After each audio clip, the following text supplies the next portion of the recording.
Mayong gabi, umayong hapon, mga igsoon sa Ginoo.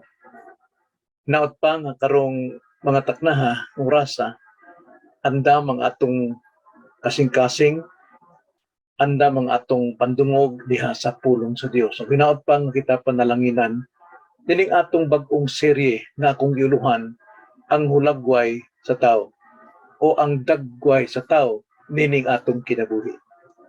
Sumugsugod ta sa pagbasa ug kini atong pagkuhaon dito sa Efesos chapter 2. Tibuok chapter 2 mo ni atong pagkuhaan sa siri nato nga hulagway sa tao.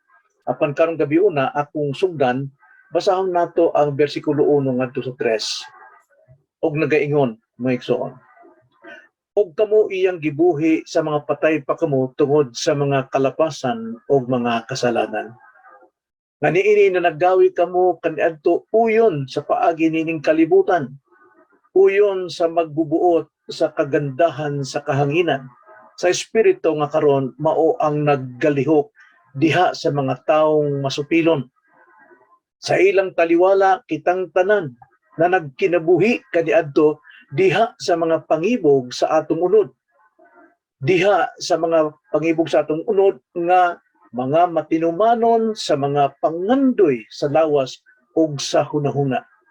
Ug busa sa kinaiya mga taong gikaligut-gutan sa Dios sama sa ubang mga tao. Mao kini ang pulong sa Dios og karong primerong serye nga hulagway sa tao. Akong pagkauluhan ang tema nato, usa ka hulagway sa tao sa sala. Mag-ampo ta maigsoon. Gamhanan namong Dios, salamat nining higayon, nining imong providensya nga kami ani nasab karon sa pagtuki sa imong pulong. Hinaot pa nga makakutlo mi og mga leksyon sa among kinabuhi nga among masabtan og panginabuhi aron mo lig-on ang among pagsalig pagtuo diha kanimo og mahamtong kami diha sa pagpanginabuhi isip mga Kristohanon. Salamat Ginoo, hinaot pa nga ikaw gyud maghatag kanamo og giya sa pagsabot, maghatag kahayag diha sa kamatuoran aron ang kamatuoran may makahatag kanamo kagawasan. Mao kini among pag-ampo diha lamang sa ngalan sa Ginoong sa Kristo. Amen. Nining unang napulo ka bersikulo nining kapitulo 2 sa Efeso mga igsoon, si Pablo naghulagway sa kahintang sa tao. Importante ning masabtan nato aron dili kita masayop sa pagpanginabuhi. Kung sa ibut na akong pasabot, daghang mga tao nag-isip nga sila Kristohanon, apan sayop ang ilang pagpanginabuhi, ang ilang pagpaningkamot, kay wala sila katugkat o wala sila makadawat sa tinuod grasya sa kaluwasan.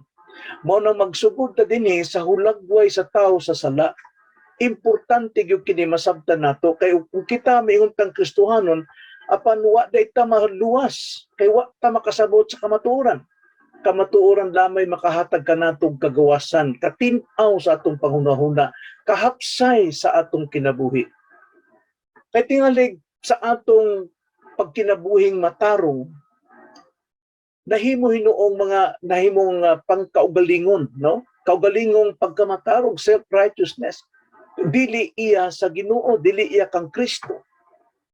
So tinuod kinabuhi sa pagkamatarong, mahimo lamang ni sa taong gimatarong sa Dios sa iyang grasya.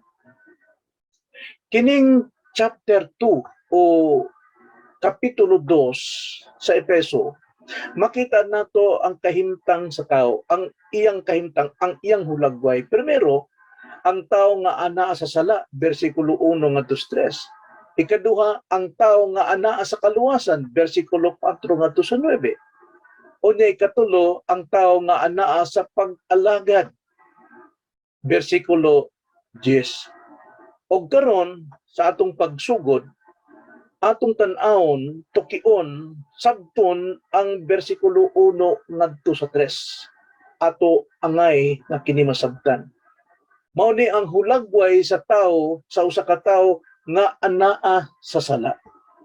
Mo'y atong tutukan ning hulagway sa taong naas ka sa sala.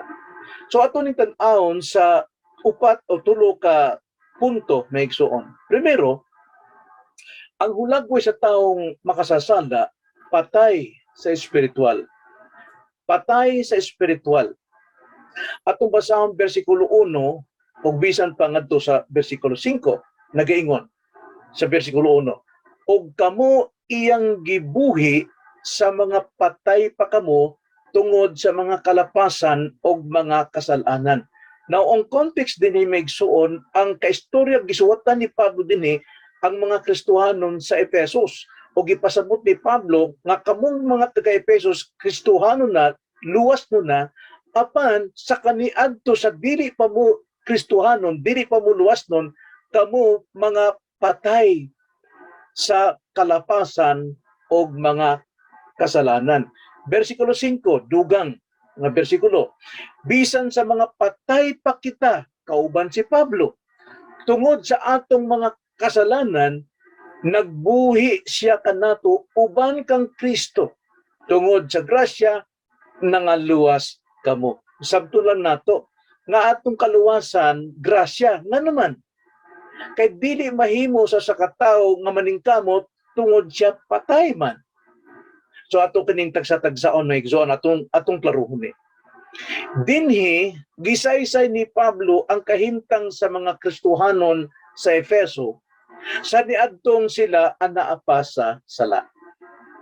Samtang sila nga patay pa sa espirituhanong kahimtang atubangan sa Dios. Buoti pasabot mga patay sa kalapasan o mga kasalanan tungod sa ilang napanunod nga sala gikan sa usa ka tawo. Kinsa man napanunod kining salaat diha kang Adan. Roma 5:12 nagiingon na igsoon. Busa maingon nga ang sala misulod sa kalibutan pinaagi sa usa ka tawo ug ang kamatayon misulod pinaagi sa sala. Og nga tungod niini ang kamatayon mikuyanap ngadto sa tanang mga tao, sanglit ang tanang mga tao nakasala man. Ang kamatayon mikuyanap sa tanang tao kay tungod ang tanang tao nakasala man. So, dunay espiritual na kamatayon o moabot po ang atong physical nga kamatayon. So kining sala, kining hinungdan nga ang tao namatay diha sa iyang espirituhanong kahimtang na panunod kang Adan. So tanang kaliwatan sa tibuok kalibutan, tanang tao nahikabsan diha sa himaya sa Dios. Wa di kaaranan nga maluwas ang tao pinaagi sa iyang palingkamot o pinaagi sa iyang kaugalingon kay nakabsan sa himaya. Ang himaya sa Dios mo'y makahatag kanatog kaakuhan diha pag-abot sa kaluwasan. Roma 3:23 nagaingon na igsoon, sanglit nakasalaman ang tanan o nakabsan sa himaya sa Dios. Sa tungod tanan nakasalaman, patay sa espiritual, nakabsan sa tanang himaya sa Dios. Unsang salaa? Mao kini ang paglapas sa balaod. Nakinumdum ta nga ang sala ni Adan usa lang gyud kasugo apan iya pa kining lapasan. Busa nagaingon si Apostol Juan sa iyang suwat sa 1 John 3:4 nagaingon, ang tanan nga nagahimog pagpakasala nagahimog paglapas sa sugo. Kay ang pagpapakasala mao ang paglapas sa sugo o sa balaod.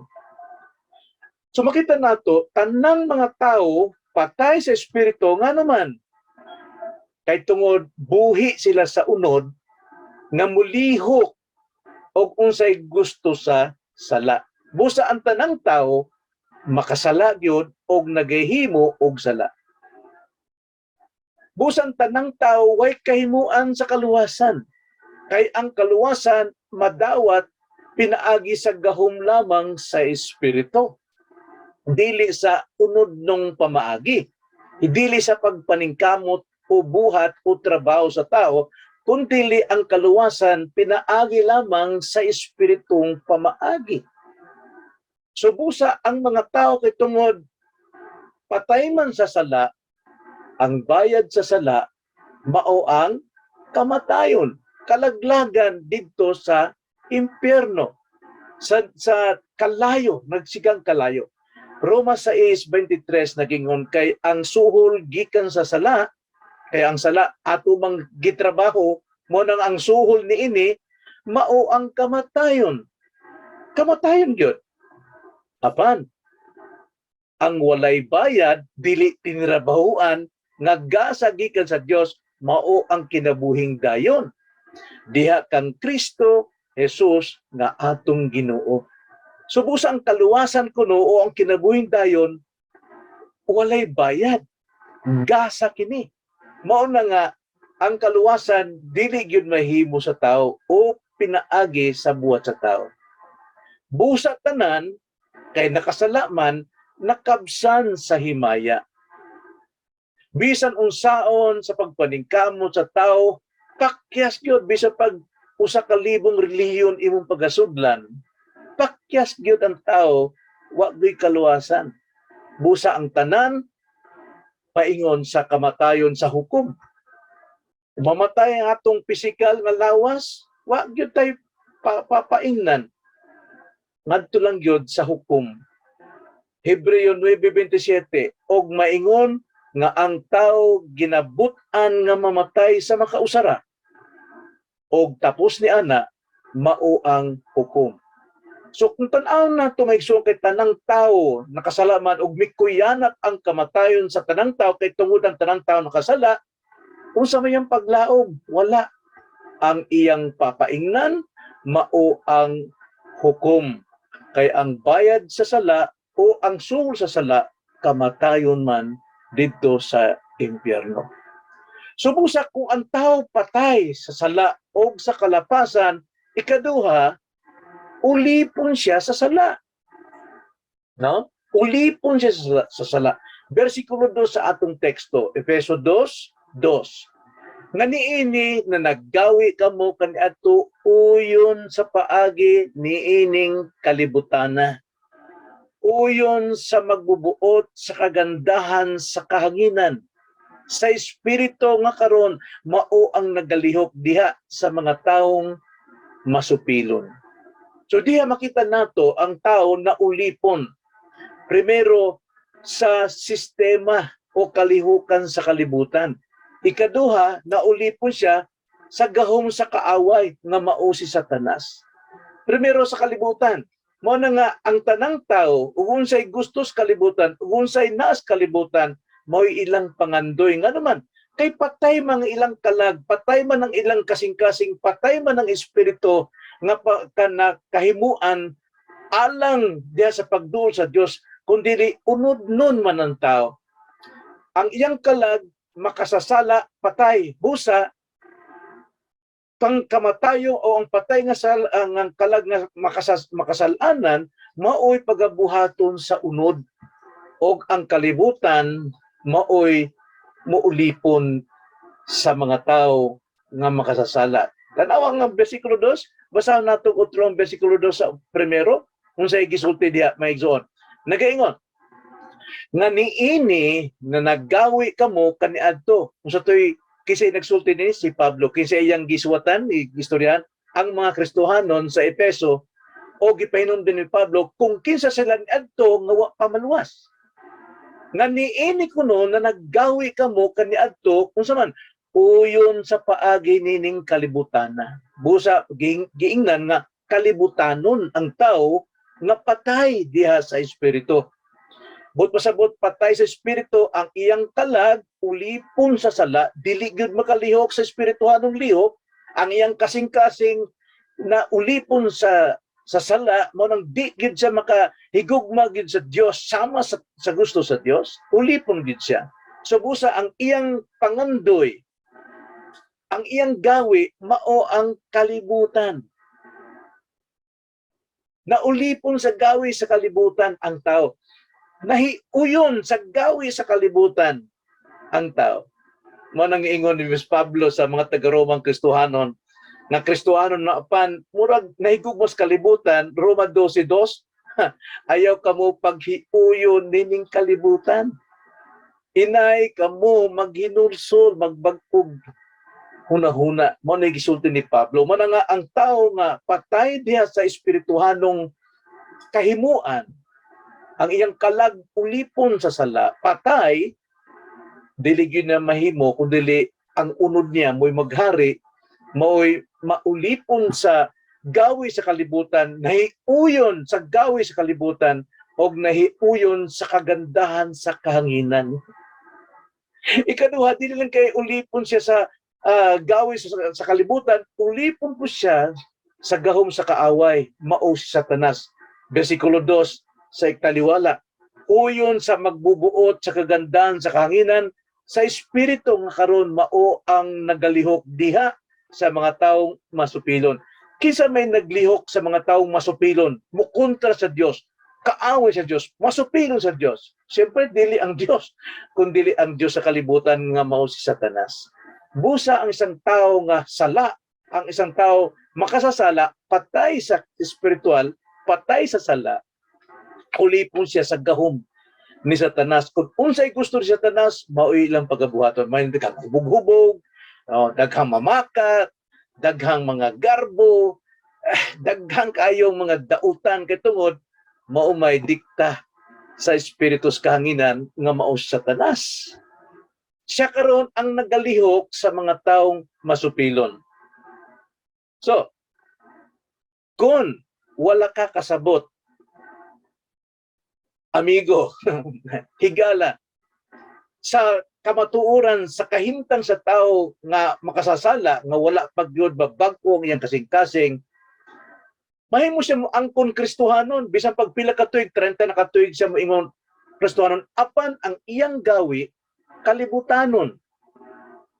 Ang iyang mga pagpanulti, uyon sa prinsipis kanginan nga mao Satanas. Kay tungod siya mo'y naggalihok diha sa mga taong masupilon. Muna'y hulagway sa tao nining kalibutan. Ikatulo may igsoon. Primerong hulagway, ang hulagway sa taong makasasala, patay sa espiritual. Ikaduha, ang hulagway sa taong makasasala, ulipon sa sala. Sa gahom sa sala. Ikatulo, ang taong makasasala, hinukman. Hinukman sa espiritual. Hinukman paingon sa kapildihan. Versikulo 3, Efeso 2:3. Sa ilang taliwala, kitang tanan na nagkinabuhi kaniadto diha sa mga pangibog sa atong unod. Nga naman, patay man ang atong kalag, patay man ang atong kasing-kasing, patay ang atong espiritu, subusa ang maglihok nato ang atong unod. Ang atong kalag, ang atong espiritual na kahimtang, ulipon sa sala. Subusa ang sala nga moilipon sa atong espirituhanong kahimtang, maoy modikta sa unod, mo nagitawag tag unod nun.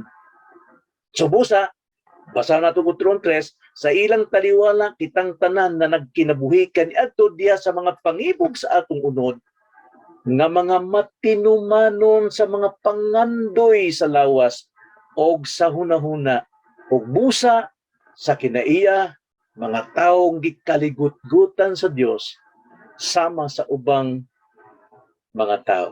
Daghay nag-ingon, sulti nga, God, God loves, God hates sin, but He loves sinners. Sayop na, may igsoon kaya nag-ingon ng versikulo 3 sa atong teksto. Busa sa kinaiya, mga taong gikaligut-gutan sa Dios, sama sa ubang mga tao. Dahil naligut-gut na, gikaligut-gutan sa Diyos ang makasasala, mga exam. Not only that God hates sin, but He also hates sinners. Gikaligut-gutan niya ang mga makasasalang tao. Sama sa tanan o ubang mga tao.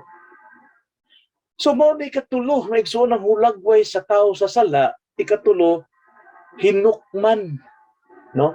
Hinukman sa espiritual. Ang iyang espiritual nga kahimtang hinukman sa Dios. Taliwala nining kalibutan na nagkinabuhi sa mga pangibog sa atong unod. Mo nang ang tao nga wala pa maluwas, masabtan nimo, mailhan nimo katong Kristohano nga Kristohano kung dugay na ko in taon. Apan na naghubog-hubog lang gihapon, na lang pamakak lang gihapon, na ang pamalikas lang gihapon, way pagkausap ang kinabuhi kay tungod, ulipon siya sa unod, sa pangibog sa unod. Nga naman, patay pa ang iyang kalag.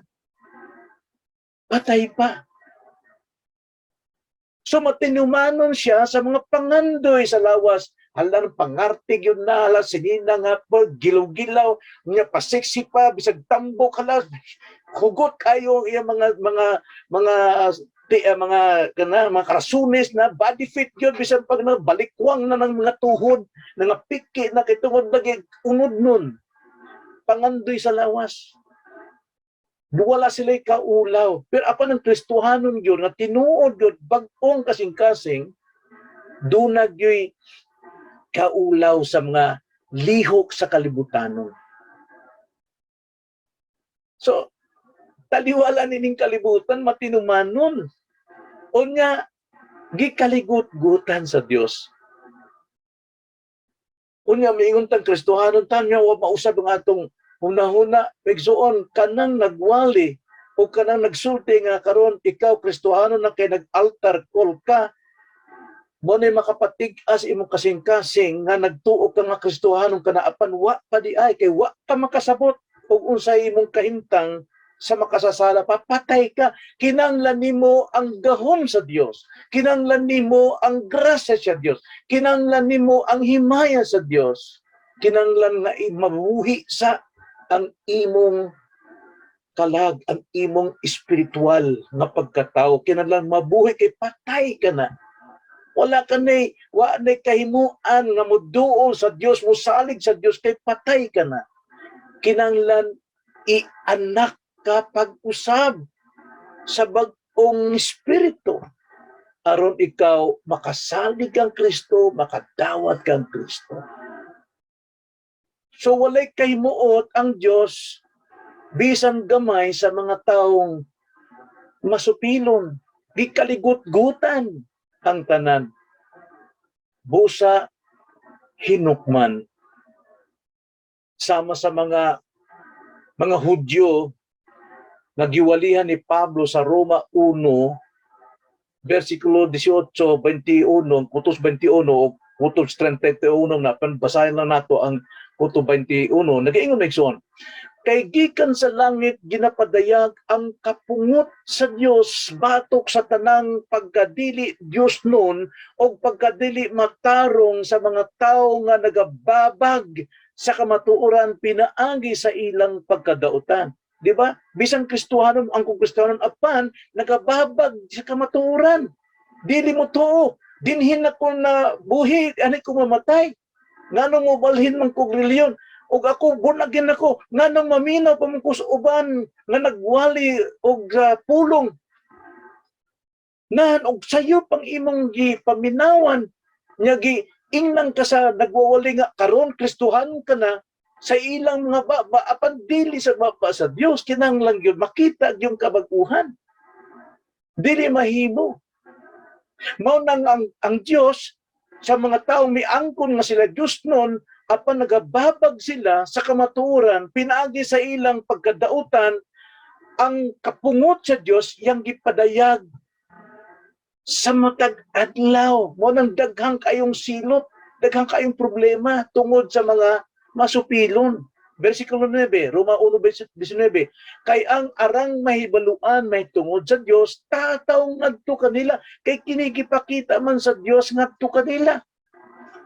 Kay sukad pang sa pagkatukod sa kalibutan ang iyang dili makita nga kinaiya nga mao ang iyang dayong gahom ug pagka-Dios sa tin-aw na ila pinaaging sa mga butang nga iyang nabuhat busa wala sila'y ikapangulipas.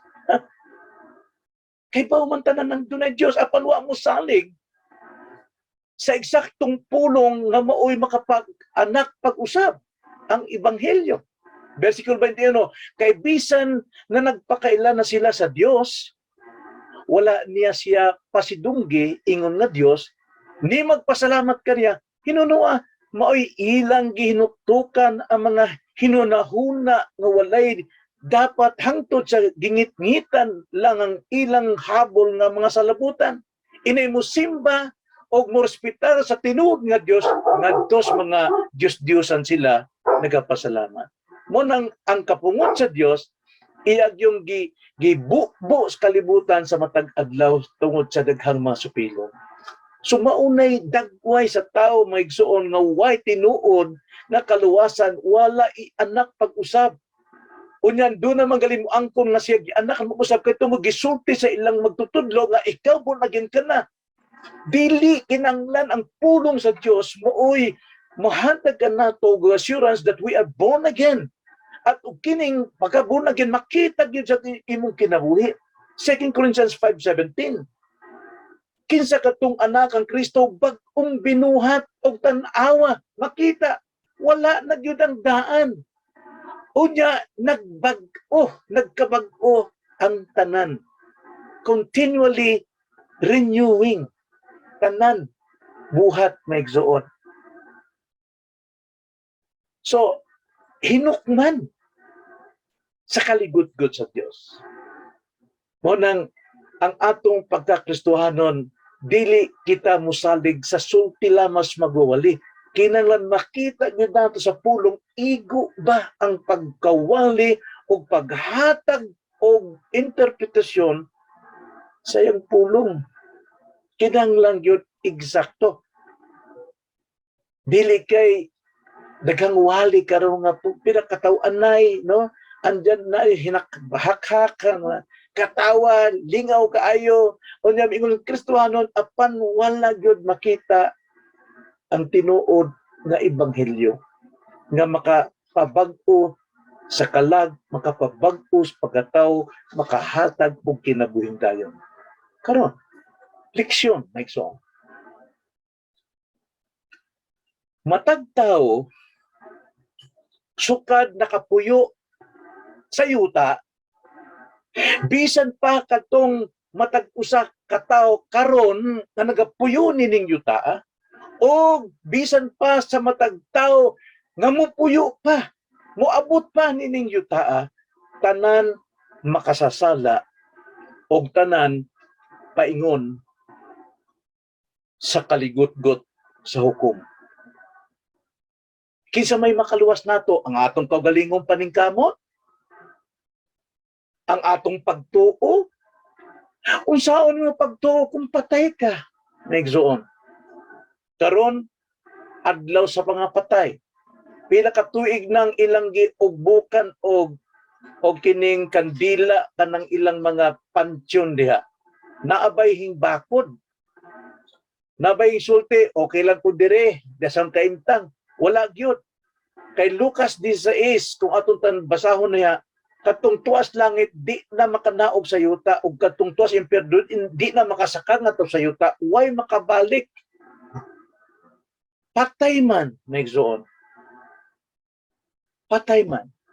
Wa may kahimuan ang patay. So ang tanang tao paingon gyud sa kapildihan.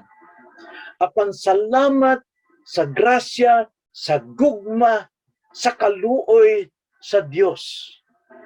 Kay siya mooy mubuhat o mubuhat alang sa atong kaluwasan. Iyang trabaho mo na nga grasya, dili atong binuhat. Iyang trabaho. Mao ni atong paglaom ug mao ni atong paminawan sa sunod natong pagtulunan nining serye ang hulagway sa tao. Kay gisugo sa Dios ang iyang bugtong anak nining kalibutan aron kinsa katong mutuo, kinsa may mutuo nga patay man tanan, mao na ang atong kinahanglang subayon, masabtan. Kay kadtong makatuog yun, dili na gyud malaglag inay makadawat yun sa kinabuhing dayon. Tanan nga mutuo maluwas. Ang pangutana, kinsa man ang mutuo nga suma sa atong estudyaro, patay man ang tao sa espiritu. Mao na ang atong kinahanglan may bawan masabtan aron mosibok gyud ang atong pagtuo diha sa Dios. Dunay dili gyud motuo kay tungod patay sa ilang kahimuan. So maigsuon, hinaot pa andam ang atong kasing-kasing ang atong padungog bisa ta atong kaugalingon nga maminaw gyud ta sa wali sa pulong ni Kristo. Kay ana magikan ang pagtuo, no? Ana magikan ang magtuo, buhion aron makatuo. Nabagoy patay nga motuo, gawas kon siya buhion aron makatuo. Hinaot pa, magkita ta og usab sa sunod natong leksyon. Magampo ta migsoon. Kalaygo na mong amahan, salamat sa imong pulong. Mo'y nakahatag na mo og pagkatinaw. Tataw kaayo sa imong pulong. Nga wa gyoy ikapasigarbo ang tao bahin sa iyang pagtuo, sa iyang kaluwasan. Kay tungod patay man. Pag-apan gyud mi og Ginoo sa imong grasya, sa imong gahom. Nga mo'y mohatag na mo og kinabuhi aron kami makasabot sa among pagpaminaw sa pulong ebanghelyo nga ginawali nining among kinabuhi. Salamat Ginoo, hinaot pa, magluwas ka pa o mga taong kasasala, sama nako, sama sa akong igsuon, sama na mong tanan. In Jesus' name, Amen.